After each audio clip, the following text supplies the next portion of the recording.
All right, Shalom. I want to start off by giving all praises, honor, and glory to Yahweh, Bahashem Yahweh Shai, Bahashem Ruach Kodash, double honors to our venerable apostles and elders at Great Millstone rule well. Peace and blessings to the Lord's elect, the house of David. All right, so brother Haran coming back at you with another lesson. Lord willing to be edifying and uplifting unto the elect. All right, and I have this article here. I'm going to jump straight to it. All right, it goes to show you, all right, that even Esau is mocking the people. All right, in a roundabout way. All right, all this chaos that's happening, financial woes that the so-called American people are facing right now. All right, Esau is using it and basically laughing right in their faces, man. All right, letting you know that they are the ones who are causing the problems. All right, and there's nothing you can do about it. Okay, so let's read this real quick. This is on Bloomberg opinion. All right, and it says here, inflation stings most if you earn less than $300,000. Here's how to deal. It says most Americans than ever expect their finances to worsen as inflation hits a 40-year high. Do you really need that extra car? Okay, so as we're reading it, you're gonna hear a couple of or a few, rhetoric, or propaganda statements. Okay, that's leading to their so-called Great Reset agenda. All right, and part of that agenda is people, number one is, of course, depopulation, but number two is also bringing down the emission of so-called carbon or gas. Okay, so that's why you have prices going up. And, through that prices going up, you've been hearing a lot about, cars are being expensive because they want to, shut that part down, where for the most part, those who are below a certain income bracket, all right, will not be able to live that luxurious life anymore, which is exactly what they want. Okay, so if Esau was to have his so-called New World system in place, all right, you could only imagine how many people will really be affected by it. Okay, so let's read. It says, if your income is more than $289,000 a year, the run-up in gas prices may be alarming, but it's unlikely to hammer your overall finances. After all, so think about that. So if you're not making anything around that area a year, this is what they're going to tell you. It says, after all, Americans at that level spend no more than 1% of their take-home pay on gas and oil, according to the Bureau of Labor Statistics. All right. And that just sounds crazy because those who are making a lot more money are spending less. So let's read. It says, for those earning much less, it's a different story. Those at the median with income of about $50,000 spend more than 3% of it on gas and motor oil. In low-income households making between $7,000 and $19,000 spend about 9%. You see how messed up Esau has created a system like that? The latest inflation numbers show gas prices jumped 6.6% in February from a month earlier, even before President Joe Biden banned U.S. imports of Russian oil.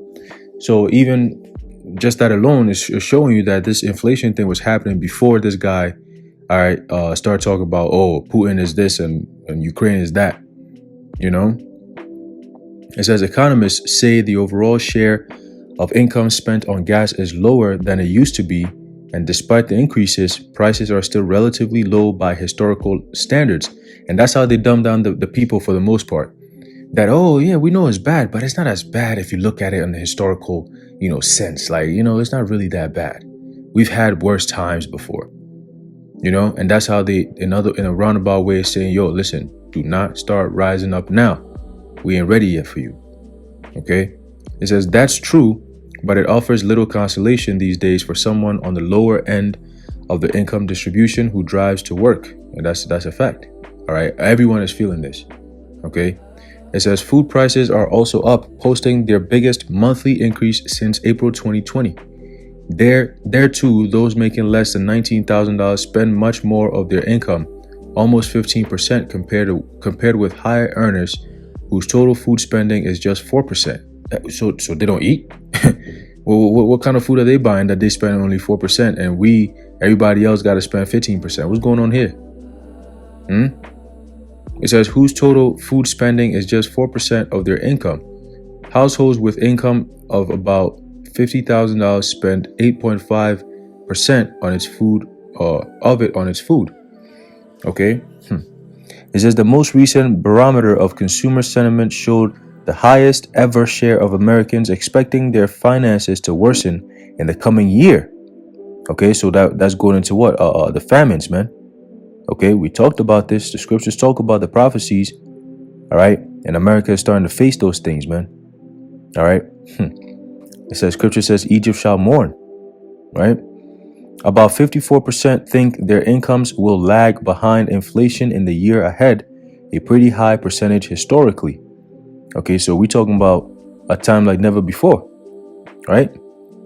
It says, I expect those most affected will adjust to inflation in a classic way by shifting away from relatively expensive items toward close substitutes.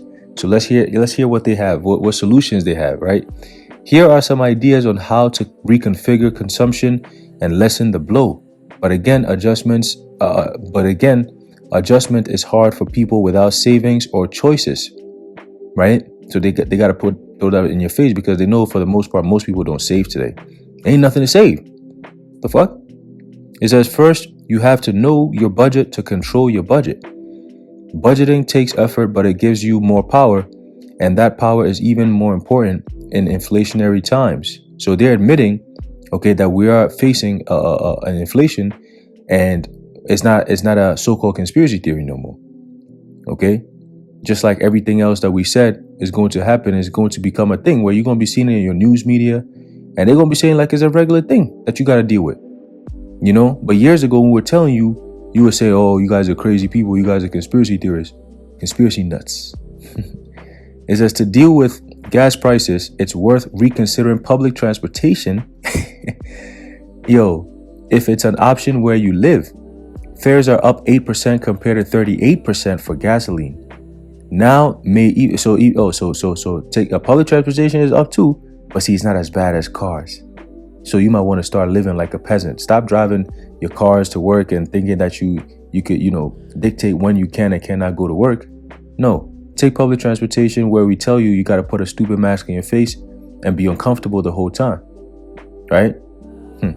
It says now may even be the time to sell your car, or even better, right? Oh, don't just drive it. Don't just not drive it. Don't just park it somewhere. No. Sell it. This would be the best time to do it.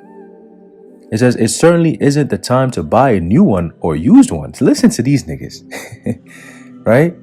Listen to the experts. This is what the experts have to say. It says prices have stabilized. See, this is again that global reset agenda of you own nothing and you'll be happy. This is them stripping everything away from you.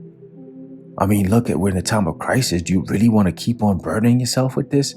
Why don't you just give it up? Just give it up. I mean, you have no food. You have no place to stay. You really want to have a car? Just give it to the government, right? And then come bring that hand and the forehead so we could do something for you. Esau, man. It says it certainly isn't the time to. Oh, we read that. It says prices have stabilized a bit, but used car prices are still up more than 40% from a year ago, and new ones are up 12%. That shit don't make no sense at all. But okay. It says when it comes to food, don't be afraid to explore. Here we go. Soil and Green. It says prices for animal-based food products will certainly increase. Ukraine and Russia supply a significant amount of corn and barley to the world market, mainly to feed livestock for human food. Meat prices have increased about 14% from February 2021 and will go up even more. Though your palate may not be used to it, tasty meat substitutes include vegetables, where prices are up. These devils, man. It says include vegetables where prices are up a little over 4%, or lentils and beans, which are up about 9%. Plan to cut out the middle creature and consume plants directly. Oh shit. And it's crazy because that bald-headed piece of the mayor of New York, he was saying that shit like a couple weeks ago, that he was going to mandate that all public school students have a plant-based diet. It was a plant-based centered diet or some weird homo shit that he was saying. I'm like, what's wrong with this guy, man? You going to tell people what they can and cannot eat on certain days, man? What type of dictatorship shit is that?